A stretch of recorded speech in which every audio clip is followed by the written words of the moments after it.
अल्हम्दुलिल्लाहि रब्बिल आलमीन वस्सलातु वस्सलामु अला रसूलिहिल करीम अम्मा बाद फ़ाऊज़ु बिल्लाहि मिनश शैतानिर रजीम बिस्मिल्लाहिर रहमानिर रहीम इक़रा बिस्मि रब्बिकल्लज़ी खलक़ खलक़ल इंसाना मिन अलक़ इक़रा व रब्बुकल अकरम अल्लज़ी अल्लमा बिल क़लम अल्लमल इंसाना मा लम यअलम व इला मदीना फ़ाऊज़ु बिल्लाहि मिनश शैतानिर रजीम बिस्मिल्लाहिर रहमानिर रहीम इक़रा किताबक कफ़ा बिनफ्सिकल यौमा अलैका हसीब मन इहतदा फ़इन्नमा यहतदी लिनफ्सि व मन ضل फ़इन्नमा यदुल्लु अलैहा वला तज़िरु वाज़िरतुन विज़रा उख़रा वमा कुन्ना मुअज़्ज़िबीना हत्ता नबअस रसूला व इला मदीना फ़ाऊज़ु बिल्लाहि मिनश शैतानिर रजीम बिस्मिल्लाहिर रहमानिर रहीम या अय्युहल मुज़्ज़म्मिल कुमिल लैला इल्ला क़लीला निस्फ़हु औ इनक़ुस मिन्हु क़लीला औ ज़िद अलैहि वरत्तिलिल क़ुरआना तरतीला इला आखिरिल खैरुकुम मन तअल्लमल क़ुरआन अल्लमहु कमा क़ाल अलैहि सलातु व तस्लीम माननीय श्रोता हो ज्ञानी गुणी मानी सम्मानी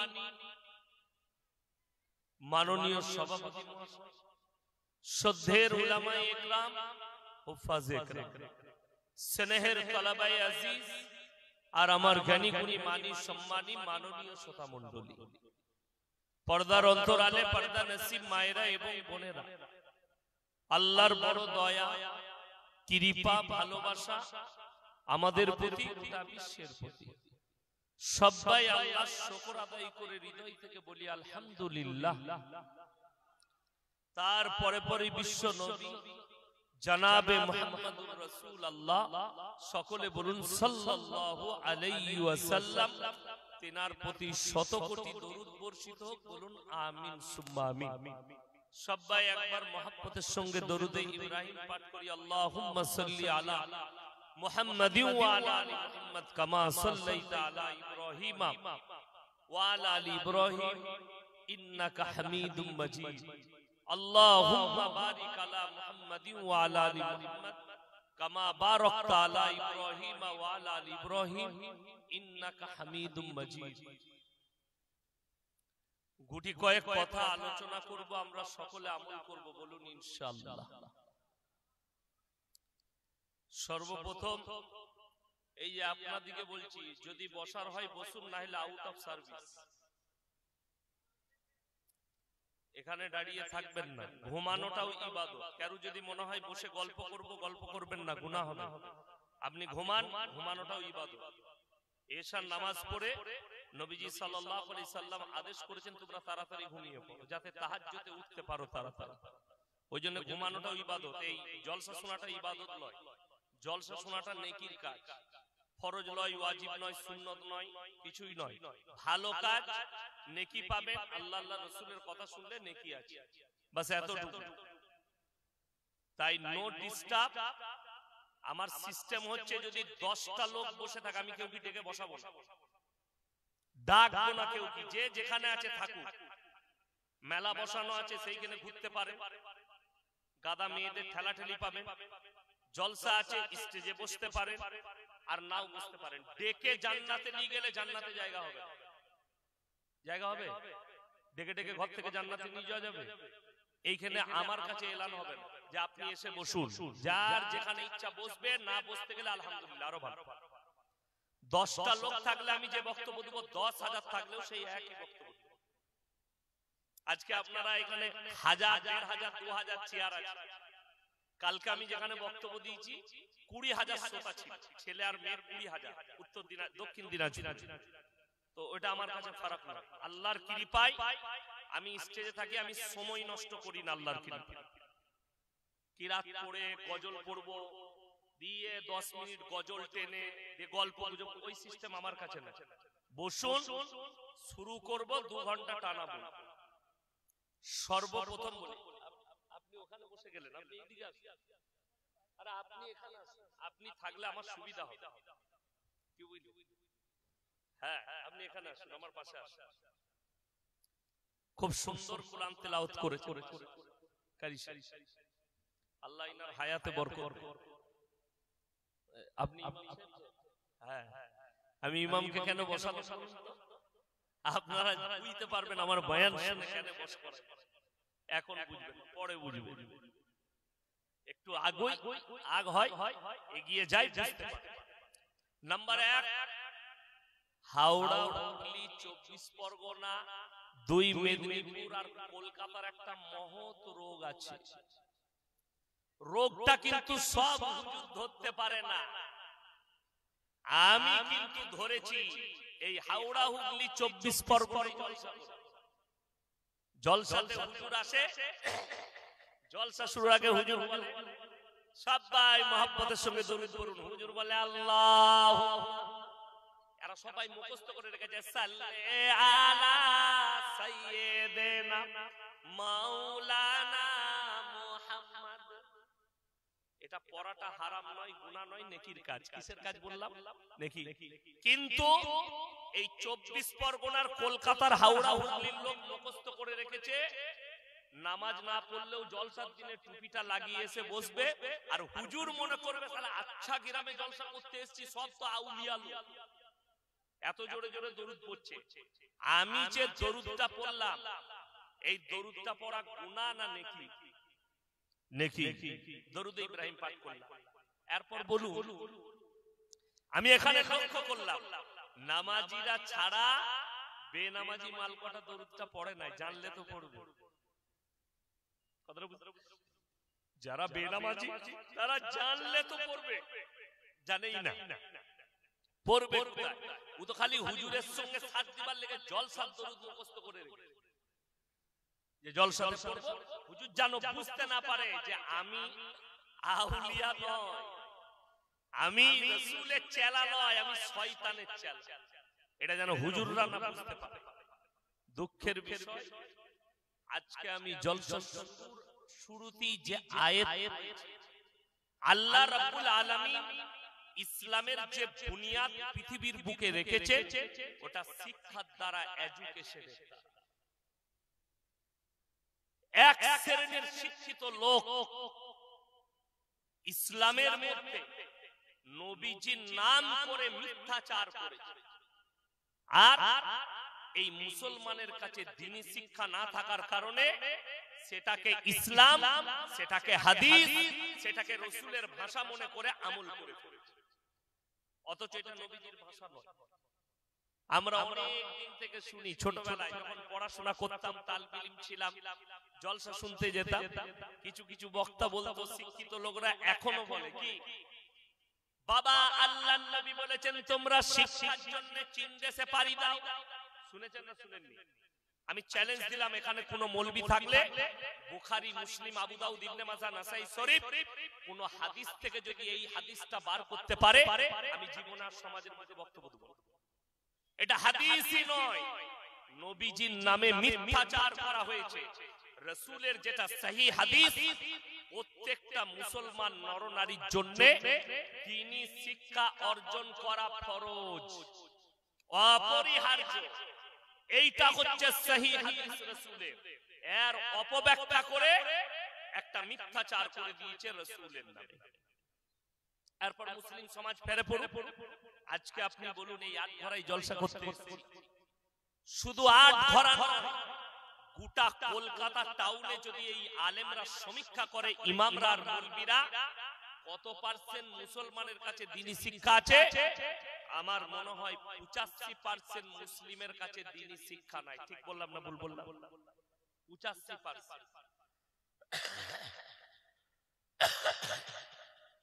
এরপর দ্বীনি শিক্ষা কতটা ফরজ? কোন মৌলবীর বয়ান শুনেছেন? আমার 1 লাখের বেশি বয়ান ছুটছে ইউটিউব আর ফেসবুক। আমার নিজস্ব কোনো পার্সোনাল চ্যানেল নাই যে আপনি বলবেন ইয়াসিন সাহেব নিজের জলসা নিজে ছাড়ে। এই বাড়ি হচ্ছে 24 পরগনায়। আমার সাথে আমার ম্যানেজার থাকে মোল্লা আব্দুল হালিম অফিসিয়াল, ওই চ্যানেলটা আমার সাথেই থাকে, ওই চালা। আমি মাঝে মাঝে ওখানে লাইভে আসি। অনেক চ্যানেল আছে গোটা পশ্চিম বাংলায়, 500-র বেশি চ্যানেল वाला আমার জলসা ছাড়ে। আমি সবাইকে চিনিও না, যারা এসে রেকর্ডিং করে নিয়ে যায় জলসা ছাড়ে। 1 লাখের বেশি বয়ান ছুটছে, একটা জলসা আমার দেখিয়ে দিতে পারবেন না যে আমি সেই জলসাই বলেছি যে মুসলমান শোনো, তোমাদিকে সবাইকে মৌলবি হতে হবে, আলেম হতে হবে, হাফেজ হতে হবে। এটা কোনো ইমাম জুম্মাই কোনদিন বয়ানে বলে না, কোনো মৌলবি বয়ান করে না, আর করতেও পারবে না। আল্লাহ রাসূলের যেটা হাদিস সেইটাই বলতে হবে, তার বাইরে নয়। ইলম আল্লাহ দান করেন যাকে ভালোবাসেন। ইলম আলেম সবাই হয় না, আল্লাহ সকলের দ্বারা খিদমত নেয় না। আমরা যখন মাদ্রাসায় পড়েছি আমাদের বহু সাথী আছে, এই 24 পরগনায় আমার অনেক সাথী আছে। বুড়িপুর মাদ্রাসা যেখানে, সেখানে আমার অনেক সাথী আছে। এই মাসের শেষেই আমার বুড়িপুরে জলসা, সামনে সব একটা পাড়ায় আমার জলসা আছে, ওখানে আমার অনেক সাথী আছে, অনেক। তো পশ্চিম বাংলায় আমার অনেক সাথী আছে। কেউ রাজমিস্ত্রি হয়েছে, কেউ কাঠ মিস্ত্রি হয়েছে, কেউ রং মিস্ত্রি হয়েছে, কেউ আবার মুফতি হয়েছে, কেউ মুহাদ্দিস হয়েছে। অনেক সাথী, আল্লাহ সকলকে কবুল করেন। একটা স্কুলে যদি 500 ছাত্র পড়ে, 500 জনই ডাক্তার হয় তো নাকি? কথা বলেন, ডাক্তার হবে? আল্লাহ যাকে কবুল করবে সেই হবে। এরপর ডাক্তার একটা ছেলে হতে পারলো না, ওটা বড় কথা নয়। সব থেকে বড় কথা হচ্ছে তার কাছে এডুকেশনটা আছে, শিক্ষা আছে। আপনাকে দেখে মাদ্রাসায় পড়লো, মৌলবি হতে পারলো না, হাফেজ হতে পারলো না, কিন্তু তার ওয়াজাকাতা ঠিক আছে, তার ঈমান ঠিক আছে, তার সবকিছু ঠিক আছে, এইটাই তার জন্য যথেষ্ট, তার জন্য এটাই যথেষ্ট। কিন্তু এমন ডাক্তার হও না যে তোমার মধ্যে আদর্শ যেন না থাকে, এমন মৌলবি হও না, মাদ্রাসায় পড়েছো মৌলবি হতে পারোনি, তার কারণে তুমি গাঁজাখোর হবে, মাতাল হবে, এটা কিন্তু ইসলাম স্বীকৃতি দেয়।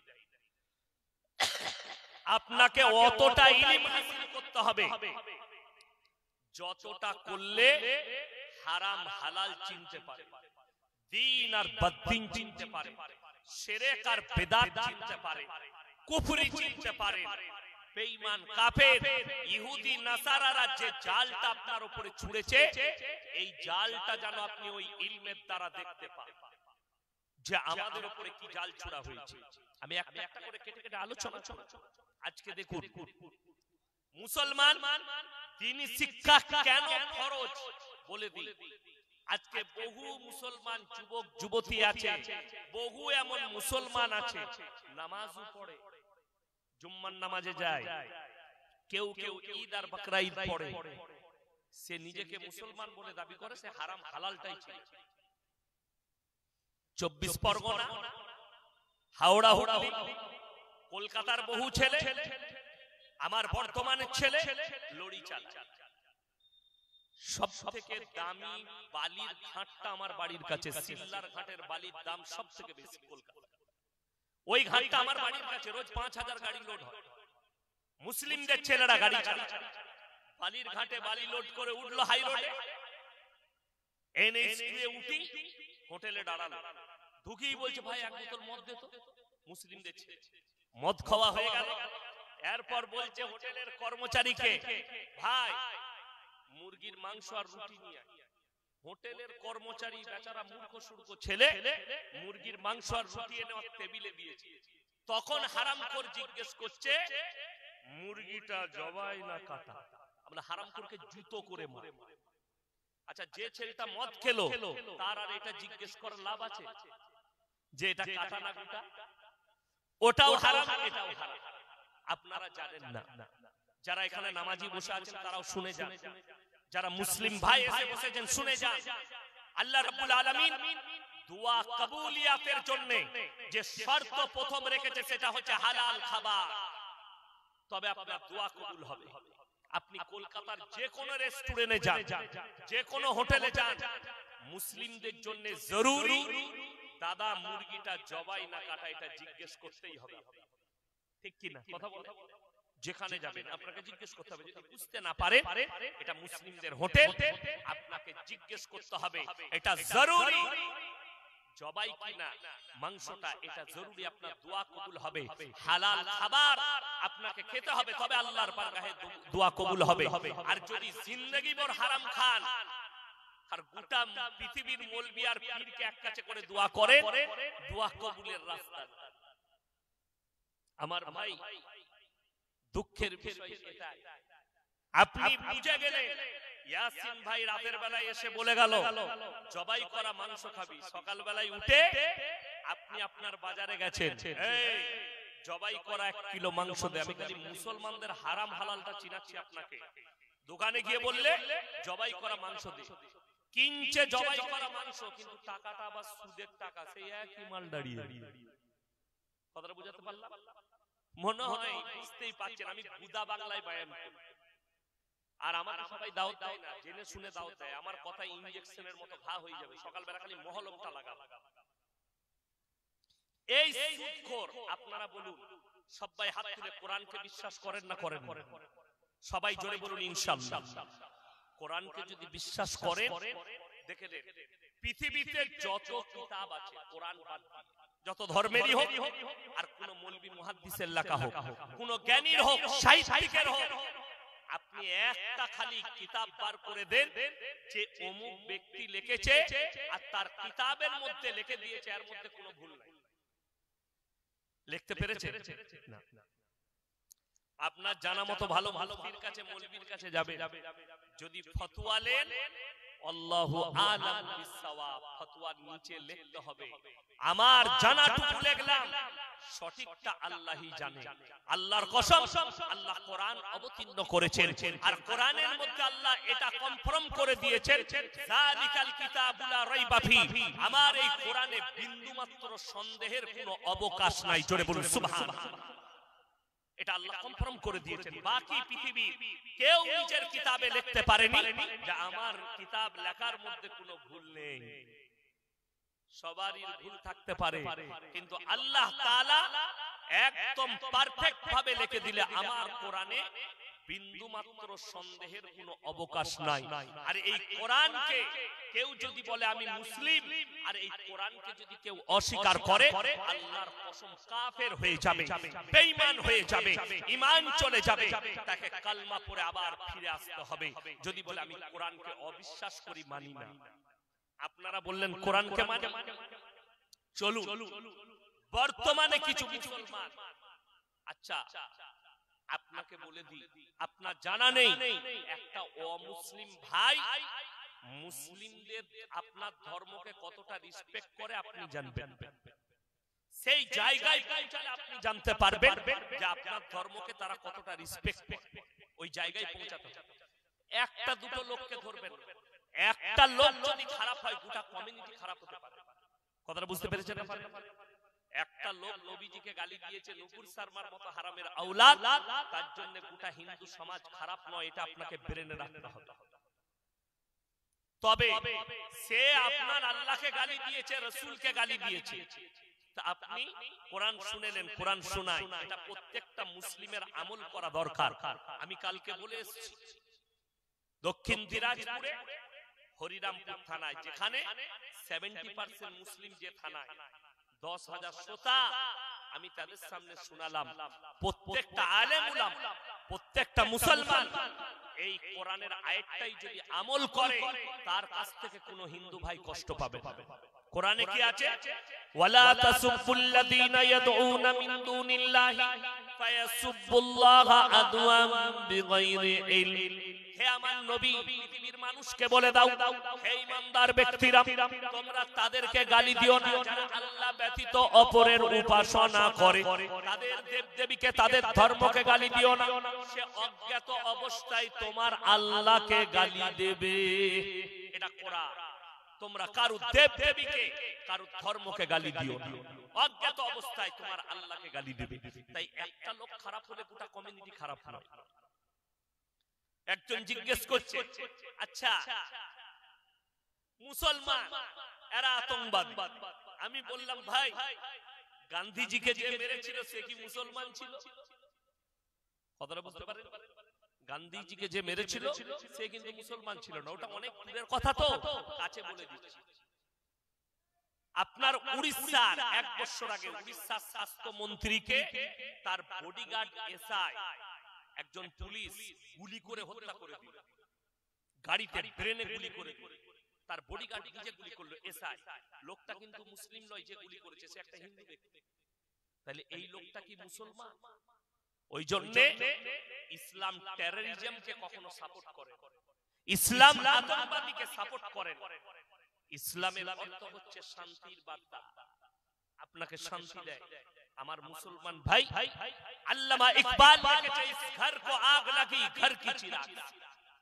আজকে পৃথিবীর বড় বড় দুশমন গুলো ইসলামের সব মুসলমান ঘরে জন্ম নিয়েছে।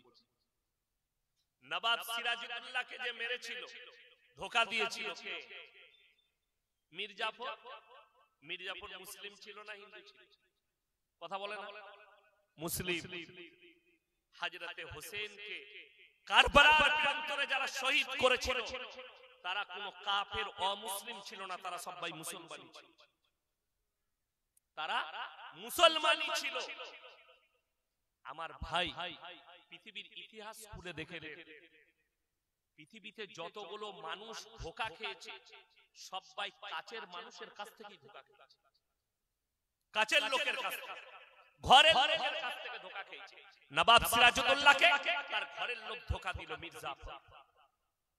হযরতে হোসেন রাদিয়াল্লাহু তাআলা আনহুকে শহীদ করেছে, তেনার বংশের লোক তারা কাছে আছে,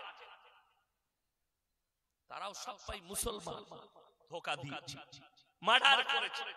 আল্লামা ইকবাল লিখেছে, আজকে আপনি জানেন আপনি নূপুর শর্মাকে গালি দিচ্ছেন, আর আপনার এই কলকাতায় বসে নাজিয়া ইলাহি খান বলে একটা হারামের আওলাদ প্রতিনিয়ত ইসলামকে গালি দিচ্ছে। সে নিজেকে বলছে আমি মুসলিম ঘরের মেয়ে, একে জুতো মারার কেউ নেই, এটা মুসলিম ঘরের মেয়ে, নিজে বলছে আমি মুসলিম ঘরের মেয়ে। আর আমি এক জায়গায় চ্যালেঞ্জ দিয়েছি, 10 মিনিট যদি আমার সামনে বসে, চ্যালেঞ্জ এটা, আল্লাহর কসম খাবো না, 10 মিনিট আমি 10 মিনিট সময় নেব না, প্রুফ করে দেব মুসলমান। এটা আমার চ্যালেঞ্জ। যদি বাপের পিটি হয়, যদি ওর সত্যিকারী বাপে জন্ম দেয়, আমার অ্যাকসেপ্ট করুক চ্যালেঞ্জকে। কলকাতায় যেখানে বসবে আমার চ্যানেল থাকবে, গোটা পৃথিবী লাইভ দেখবে, আমি প্রমাণ করি দেব। রাসূলকে গালি দেয়, কোরআনকে গালি দেয়, দাড়ি টুপিকে গালি দেয়, কিন্তু মুসলিম। আপনি অমুসলিমকে কি করে গালি দেন? আপনি তো নিজেই তৈরি হতে পারলেন। আপনি যদি এই কলকাতা আপনার বারাসাত থেকে 34 নম্বর জাতীয় সড়ক ধরেন, যেটা আসাম রোড, আপনি পার করবেন বহরমপুর। বহরমপুরের পরে জায়গাটার নাম হচ্ছে পলসন্ডা মোড়, হাইওয়ের উপরে। আমি মাঝে মাঝে ওই পলসন্ডা পেরিয়ে গিয়ে একটা ধাবা আছে, ধাবাটার নাম হচ্ছে পাপ্পুদা ধাবা। পাঞ্জাবিদের দু ভাই মাথায় পাগড়ি বেঁধে, মুখে দাড়ি বেঁধে হোটেলে বসে থাকে, প্রচুর ভিড় হয়। ওই হোটেলে 3 থেকে 4 খানা বোর্ড লাগানো আছে, মারাত্মক বোর্ড। একটা বোর্ডে লেখা আছে এখানে মদ পান করা নিষিদ্ধ। একটা বোর্ডে লেখা আছে এখানে মদ বিক্রি নিষিদ্ধ। আর একটা বোর্ডে লেখা আছে এখানে নো স্মোকিং, এখানে কোনো ধূমপান করা যাবে না, নিষিদ্ধ। একদম প্রশাসন বাবুদের বোর্ড ফিট করেছে তারা। কেন? তারা জানে আমরা যেখানে ব্যবসাটা করছি এখানে 70% মুসলিম, আমার খদ্দের। আর ইসলামে মদ স্পর্শ করা হারাম, ইসলামে গাঁজা হারাম, নেশার দ্রব্য জিনিস হারাম, ওই জন্য আমার এখানে ব্যবসা করা যাবে না। আর চ্যালেঞ্জ দিয়ে বললাম, তার ওই হোটেল থেকে 10 কিলোমিটারের ভাড়ায় আমি মুসলিমদের হোটেল দেখিয়ে দেবো, হারামখোর মদ খায়, মদ বিক্রি। আপনাকে আমি কলকাতায় দেখিয়ে দেব, এই নিউ টাউনে দেখাবো মুসলিমদের ছেলে মদ খায় প্লাস মদের ব্যবসাও করছে, অথচ সে জানে মদ স্পর্শ করা হারাম। আরে আপনার কাছ থেকে একজন আখলাক পাবে, চরিত্র পাবে। আমার মুসলমান ভাই, কোরআনে স্পষ্ট সুদ হারাম আছে না? কোরআন বলছে ওয়াহাল্লাহুল বাইয়া ওয়া হারামার রিবা, সুদ তোমাদের জন্য হারাম করা হয়েছে, ব্যবসাকে হালাল করা হয়েছে। আপনি ব্যবসা করুন হালাল। আমাদের দেশে সবথেকে সুখী পৃথিবীতে কারা? কারা? সমাজের বুকে সবথেকে সুখী ব্যক্তি তারা যারা ব্যবসায়ী। ব্যবসায় বরকত আছে, কেন? নবীজি ব্যবসা করেছেন, ব্যবসা সুন্নত। যারা ব্যবসায়ী লোক হয় তারা বেশি ভালো মন্দ খায় না, চাকরিজীবীরা বেশি ভালো মন্দ খায়? কথা বলে। যারা চাকরি করে তারা জানে আমি 70,000 টাকা বেতন পাবো, মাপা পয়সা। এই মাসে 10,000 টাকা কারেন্ট বিল, বইয়ের ডাক্তারখানা দেখানো 10,000 টাকা ধার আছে, অমুকের 10,000 লাগবে, দিয়ে মালটা শেষ। আলু কত কিনবে? 1 কিলো। টমেটোর কিনতে গেছে 100 গ্রাম টমেটো। পুঁইশাক 2টো ডাঁটা কিনবে, কি বুঝলে? কিন্তু একজন ব্যবসায়ীকে আল্লাহ এত বরকত দিয়েছে, তার যদি 1 পিস মাছের প্রয়োজন হয়, সে 1 কিলো মাছ আনবে, যেন আমার বাড়িতে একটা কুটুম মেহমান এলে সে যেন খেতে পারে। ব্যবসায়ী আল্লাহ বরকত দিয়েছে, এটা কোরআন। যারা ব্যবসায়ী হবে, আমি ব্যবসায়ী বরকত দেব, ব্যবসা হালাল, রাসূল সাল্লাল্লাহু আলাইহি ওয়াসাল্লামের সুন্নাত ব্যবসা, আপনি বরকত পাবেন। সুদ স্পষ্ট হারাম। এই হারাম জানার পরে যে মুসলিম সুদ খাচ্ছে, আপনি ইমানদারির সঙ্গে বলুন, সে আল্লাহর সঙ্গে যুদ্ধ ঘোষণা করলো না? করলো। আমার নবী, বিশ্ব নবী জানাবে মুহাম্মাদুর রাসূলুল্লাহ, সকলে একবার বলুন সাল্লাল্লাহু আলাইহি ওয়াসাল্লাম। নবীজি বললেন, হে আমার সাহাবীরা শোনো, কেউ যদি 1 টাকা সুদ খায়, সবথেকে নিম্ন পাপ হচ্ছে নিজের মায়ের সঙ্গে 36 বার জিনা করার সমান পাপ হবে। এটা কোরআন স্পষ্ট ভাষায় আল্লাহ বললেন, এবং রাসূল হাদিস বর্ণনা করলেন যে 1 টাকা সুদ খাবে, নিম্নমানের পাপ হচ্ছে নিজের মায়ের সঙ্গে 70 বার জিনা করার সমান পাপ হবে। এইটা জানার পরেও মুসলমান আজকে সুদ খায়। আপনি যদি সুদ বন্ধ করেন, আপনার কাছ থেকে একটা অমুসলিম ভাই আদর্শ পাবে, মুসলমান সুদ খায় না। আপনি যদি মদ পান না করেন, একটা মানুষ স্পষ্ট আপনার কাছ থেকে আদর্শ পাবে। আমার যে গ্রাম, ওই গ্রামটা 4,500 থেকে 5,000 বসতির গ্রাম, হাই রোডের উপরে, NH2 এর উপরে, বর্ধমান থেকে আসানসোল পর্যন্ত ওই 100 কিলোমিটারের মাথায় অত বড় মুসলিম গ্রাম হাই রোডের উপরে নেই। দুদিকে গ্রাম, একটাই মসজিদ। অত বড় গ্রামে আমার গ্রামে 35 ঘর দাস আছে, আর 15 ঘর বাড়তি আছে, বসবাস করে। তো আমি যখন মাদ্রাসা থেকে বাড়ি যাই হেঁটে, দাসদের একটা ছেলে, সে কি করে, মদ খেয়ে রাতে মাতলামি করে, বিবিকে মারে, পাড়ার লোককে গালি দেয়, হাঙ্গামা করে। আমি একদিন বাজারে মাছ কিনছি, আসছে সবজি কিনছি, বলে এই শোন, এখানে আমার কাছে এলো, বলুন হুজুর। আমি বললাম, তুই মদ খেয়ে রাতে যে হাঙ্গামা করিস, কত ক্ষতি জানিস? 1 নম্বর তোর অর্থের ক্ষতি, 2 নম্বর তোর শারীরিক ক্ষতি, 3 নম্বর তোর পারিবারিক ক্ষতি, 4 নম্বর তোর সামাজিক ক্ষতি। সে আমাকে কি উত্তর দিল জানেন? মনে হলো ফাটাল পেলে ঢুকে যায়। সে বলল, হুজুর আপনি আমাকে বলছেন, আমি তো গরিবের ছেলে, লোকের বাগানে কাজ করিয়ে মাঠে কাজ করে খাই, আপনার অমুক মুসলমান ভাই নিজের পয়সায় আমাকে ডেকে মদ কিনে পান করায়। আপনার অমুক মুসলমান ভাই বাড়ি থেকে মুরগির মাংস কষে এনে আমাকে মদ ঢেলে খাওয়ায়। আমি দুঃখিত হলাম। আমি বললাম, কিছু বলার নাই, তুমি যাও যাও যাও, তুমি চলে যাও। আর আল্লাহর কাছে বললাম, আল্লাহ এই মুসলিম গুলোকে হিদায়াত দাও। আপনি বলুন, ওই ছেলেটা কি করে আদর্শ আপনার কাছে? অথচ আপনি মুখে বলছেন আমি নবীজি সাল্লাল্লাহু আলাইহি সাল্লামকে ভালোবাসি। আপনাকে দেখিয়ে দেখি কলকাতা আমাদের দেশে আজকে শুধু মুসলমানরা বিপদে নয়, এই কলকাতায় আজকে তারিখ কত?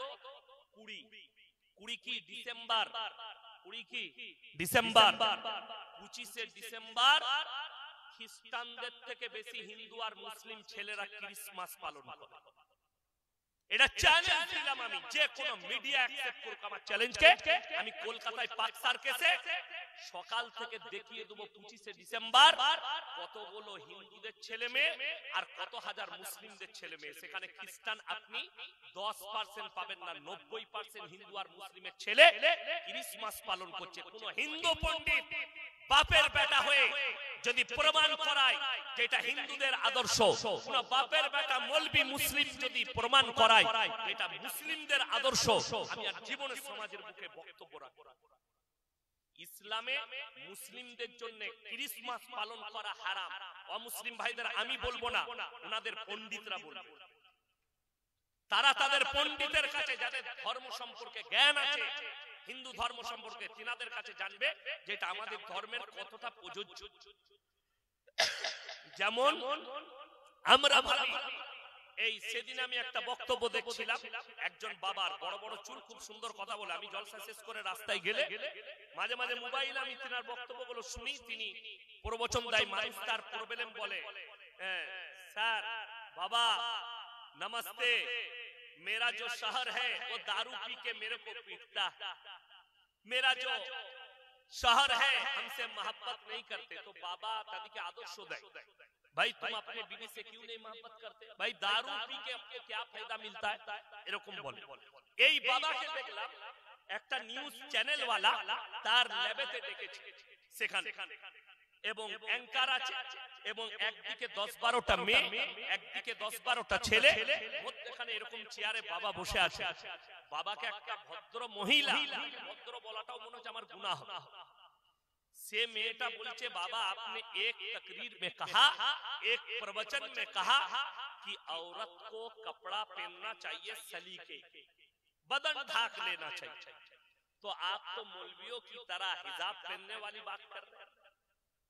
আজকে দুঃখটা বলে দিই, যারা অমুসলিম ভাই, আমার অনেক ফ্যান আছে, অনেকজন বক্তব্য শুনে। কেন? আমি কোন ধর্মকে আঘাত করে কথা বলি না, কিন্তু কেউ আঘাত দিলে তাকে কিন্তু এমন বাঁশ দিই সে আর দাঁড়াতে পারে।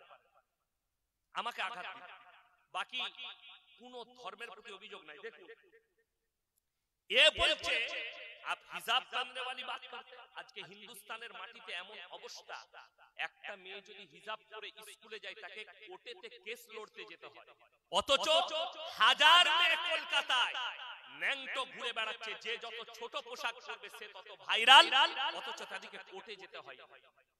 এর থেকে জানতে হবে যে যারা উপর মহলে বসে আছে তারা কতটা মেয়েদের শরীরকে দেখতে পছন্দ করে। এই বাবা বলছে যে आप नंगी घूमो, मेरा क्या है, मैं तो अपने धर्म के बात समझा रहा। আজকে আমি জলসায় এসেছি, আমি কোরআন হাদিস বলে যাব, মানবেন না মানবেন আপনি আপনার আল্লাহর কাছে জবাব দেবেন, আমি আমার আল্লাহর কাছে জবাব দেব। আপনার দায় আমি নিতে যাব না।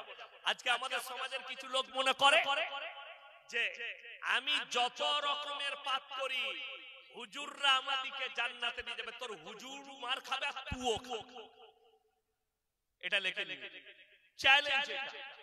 হ্যাঁ, আমি যদি এটা ভুল বলে থাকি, কালকে আব্দুল্লাহ ইল মারুফ ভাই আসবে, তাকে একবার বলবেন যে হুজুর আপনি আমাদেরকে জান্নাতে নিয়ে যাবেন, কি বলে দেখুন আপনাকে উত্তর কি দেয়। দুঃখের বিষয়, মানুষ নিজের নিজের আমল নিয়ে দাঁড়াবে আল্লাহর কাছে, নিজের নিজের আমল নিয়ে। আচ্ছা বলুন, নবীজির থেকে দামি লোক কেউ আছে? নবীরা নিষ্পাপ, যারা পয়গম্বর তারা নিষ্পাপ, কোরআনে আছে তারা জান্নাতি, তিনারা জান্নাতি। আপনাকে দুজন নবীর নাম করছি, একজন হচ্ছেন নূহ নবী, একজন হচ্ছেন লূত নবী। এই দুজনের বিবি জাহান্নামে যাবে, আল্লাহ কোরআনে লাকির টেনে দিয়েছে। নবী হওয়ার পরেও তারা তাদের বিবিকে আটকাতে পারবে না। আর তুমি পাপের সাগরে ডুবে থাকবে, জিনা করবে, মদ খাবে, গাঁজা খাবে, সুদ খাবে, বেনামাজি হয়ে থাকবে, দিনদার হবে না, আদর্শ পাবে না। আর তুমি নিজেকে বলছো আমার পীর সাহেব আমাকে জান্নাতে নিয়ে যাবে, তোমার পীরও মার খাবে, তুমিও খাবে। যে বলবে জান্নাতে নিয়ে যাবে, আমি দোয়া করতে পারি আল্লাহ এই মানুষটা নামাজি ব্যক্তি, ভালো ব্যক্তি, আল্লাহ তুমি একে জান্নাতে দাও, এই দোয়া করতে পারে। আরে আপনি যদি ইসলামকে ঠিকমতো ফলো করেন, আপনার কাছ থেকে কেউ কষ্ট পাবে না। যদি আপনি ইসলামকে ফলো করেন, রাসূলের হাদিসকে, আখলাককে ফলো করেন। আল্লাহ রাসূলের একটা হাদিস শোনাই, আপনাদের চোখ দিয়ে পানি আসবে। নবীজি রাস্তা দিয়ে পেরিয়ে যাচ্ছে, জোরে বলুন সুবহানাল্লাহ। রাস্তা দিয়ে পেরিয়ে যাচ্ছে, একজন মুশরিক, বেঈমানের বিটি, মুশরিকের বিটি, হাতেম তায়ের বিটি, মাথায় কাপড় নাই, রাস্তা দিয়ে পেরিয়ে যাচ্ছে। নবীজি সাল্লাল্লাহু আলাইহি সাল্লাম নিজের মাথার পাগড়িটা খুলে তার মাথায় চাপালেন। আল্লাহর নবী সাহাবীরা বললেন, ইয়া রাসূলুল্লাহ, এটা মুশরিকের বিটি। নবীজি বললেন, আমি মেয়েদের শরীর আর মাথা ঢাকতে এসেছি, খুলতে আসিনি। জোরে বলুন সুবহানাল্লাহ। তিনি আদর্শ দিলেন যে আমার কাছে নো ধর্ম। কোন ধর্মের? রাসূলের হাদিস শুনেলেন, তোমরা মুমিন ততক্ষণ হতে পারবে না যতক্ষণ পর্যন্ত তোমার কাছ থেকে তোমার প্রতিবেশী সুরক্ষিত নয়। আজকে আপনাকে দেখিয়ে দেব, আমরা সবাই করি, আমরা কয়টা আল্লাহ বিশ্বাসী?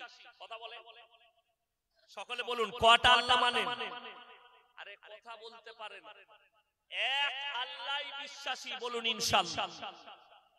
আজকে অনেক অমুসলিম ভাইদের পণ্ডিতরাও বলছে ये दुनिया को सजाने वाले और दुनिया को बनाने वाले, हमको पैदा करने वाला एक ही। এটা সবাই বিশ্বাস করে, একজন নয়। অনেকজন যদি মনে করেন মালিক অনেকজন, আপনাকে বুঝায়। এই আমাদের দেশে যেটা চলছে, পৃথিবীতে সবথেকে বড় দ্বন্দ্ব কি? দ্বন্দ্ব কি? তিনটে জিনিসের কম্পিটিশন শুরু হয়েছে, তিনটে। এক হচ্ছে গদির কম্পিটিশন, কেউ চাইছে গ্রামের পাওয়ার, কেউ চাইছে দেশের, কেউ চাইছে রাজ্যের, কেউ চাইছে দেশের, কেউ চাইছে ওয়ার্ল্ডের পাওয়ার। এক কম্পিটিশন। দুই নম্বর, পয়সার পাওয়ার শুরু হয়েছে, কার কত টাকা আছে, চুরি করে হোক, সুদ খেয়ে হোক, লোকের মেরে নিয়ে হোক, আমাকে বড় লোক হতে হবে। তিন নম্বর মারামারি হচ্ছে আল্লাহকে নিয়ে। কেউ বলছে আল্লাহ, কেউ বলছে ভগবান, কেউ বলছে গড, কেউ বলছে ঈশ্বর। মারামারি হচ্ছে না, হয় না? ও বলছে আমারটা ঠিক, আমারটা ঠিক। আমি আপনাদেরকে বুঝিয়ে দিই, যারা এই দ্বন্দ্ব করছে, ধরেলেন ভগবান, গড, ঈশ্বর, আল্লাহ আছে, আমি বিশ্বাস নয়, ধরেলেন যারা মারামারি করছে আছে। আচ্ছা, আপনারা খবর পেলেন, সালটা ঠিক মনে নেই, মুর্শিদাবাদে ইসলামপুর বালির ঘাটে একটা বাস পড়েছিল পানিতে, নদীতে। ওটা হচ্ছে ঝিল, জলঙ্গি নদীর ঝিল। বাসটা পড়া মাত্র 70 ফুট গভীরে গেছে, 70 ফুট তলায়। 44টা লোক মারা গেছে। 44 জনের মধ্যে 8 জন মুসলিম ছিল। কজন বললাম? 8 জন মুসলিম, আর বাকি বিভিন্ন ধর্মের মানুষ ছিল। আচ্ছা, যদি বাসটা আল্লাহ ফেলে, ধরেলেন অনেকজন বলবেন বাসটা আল্লাহ উল্টি দিয়েছে, তাহলে তো আল্লাহ নিজের গুলোকে আগে বার করে দিত। কথাটা বুঝতে পারলেন? যদি বলে ভগবান ফেলেছে, তাহলে ভগবান নিজের মালগুলো বার করলো না। কথাটা বুঝতে পারেন? আচ্ছা, সবাই মরেছে না মরেনি? এইখানে জানতে হবে, ভাগ বাটোয়ারা আপনি করেছেন, সৃষ্টিকর্তা একজন। জোরে বলুন সুবহানাল্লাহ। সৃষ্টিকর্তা কজন? একজন। আপনাকে বুঝিয়ে দিই আরো স্যাম্পল ভাবে। এই যে মোবাইল দেখছেন, মোবাইল, এই মোবাইলটা আমারটা, এটা 3-4 বছর হয়ে গেল, আমি মোবাইল ইউজ করতে পারি না বেশি। এটার নাম হচ্ছে ভিভো Y20। কি বুঝলেন? এটা ভিভো কোম্পানি। আচ্ছা, এইটাতে কথা হয় না? হয় না? আমি কথা বলছি, ভিডিও আছে, ফেসবুকও আছে, সবই আছে। আচ্ছা, এখানে বিভিন্ন কোম্পানির মোবাইল আছে না? কথা বলে, কারো কাছে অ্যাপেল আছে, কারো কাছে স্যামসাং আছে। আচ্ছা, আপনি বলতে পারবেন কাজ আলাদা, মডেল কিন্তু সব আলাদা আলাদা, ঠিক কি না? কেন মডেল আলাদা হলো? মোবাইল সব, কিন্তু মডেল, অ্যাপেলের মডেল আলাদা, ভিভোর মডেল আলাদা, স্যামসুং এর মডেল আলাদা, সব কোম্পানির মডেল আলাদা, মালিক আলাদা হওয়ার কারণে মডেল আলাদা। গোটা পৃথিবীর 750 কোটি মানুষকে এক কাছে করো, আমি আল্লাহ সবারই দুটো হাত দিয়েছি, একটা নাক একটা মুখ, দুটো চোখ দুটো পা দুটো হাত, কান দুটো দিয়েছি, ব্রেন একটা দিয়েছি। আমার সৃষ্টির মধ্যে গোটা পৃথিবীর মানুষকে এক কাছে করো, আমার সব মডেলকে আমি একই রকম বানিয়েছি। জোরে বলুন সুবহানাল্লাহ। আজকে দেখুন রাস্তাঘাটে মানুষ, আজকে ভারতের যে পরিস্থিতি, এক শ্রেণীর মানুষ তারা চাইছে যে আমাদের মধ্যে হিন্দু মুসলিমের মধ্যে মিল মোহাব্বত শেষ হয়ে যায়, অথচ আমরা পড়েছি আমাদের ছোট গায়ে ছোট ছোট ঘর থাকি, সেটা সবে মেলে নাহি কেউ পর, পাড়ার সকল ছেলে মোরা ভাই ভাই একসাথে খেলি আর পাঠশালায় যাই, বন্দে আলিমিয়া লেগলো। সেই ছড়াটা যখন স্কুলের জামানায় পড়তাম, অনুভব করতাম পাড়া প্রতিবেশীতে, অনুভব হতো না? আমার ক্লাস ফ্রেন্ড ফুচকা বিক্রি করে, সুনীল দাস নাম। এখন আমি এই আজকে বাড়ি থেকে আসছিলাম, কাজটা করলাম, সুনীল কেমন আছিস রে? ভালো আছি হুজুর। কোথায় যাচ্ছেন? কলকাতা। বলে একটা ফুচকা খেয়ে যাবো। আমার গলা খারাপ করবি? ফুচকা বিক্রি করে। আমি বললাম আমার মেয়ের জন্য 30টা ফুচকা দিয়ে পাঠা, মাদ্রাসার তালবে ইলিম আছে, সে দিয়ে পাঠায়। আমি খালি বলে দিই বন্ধুত্ব আছে, একসঙ্গে একই ক্লাসে পড়েছি। সুনীল দাস আজকে ওই জায়গা পরিবর্তন হয়ে গেছে, জায়গা শেষ হয়ে গেল। তার মারাত্মক কারণ দুটো, না মুসলমান নিজের ধর্মের উপরে টিকে আছে, না আমার হিন্দু ভাইরা নিজের পৃথিবীর যতগুলো ধর্মের মানুষ আছে কেউ নিজের ধর্মের উপরে টিকে। সব কোথায় গেছে? মানবতা থেকে সরে গিয়ে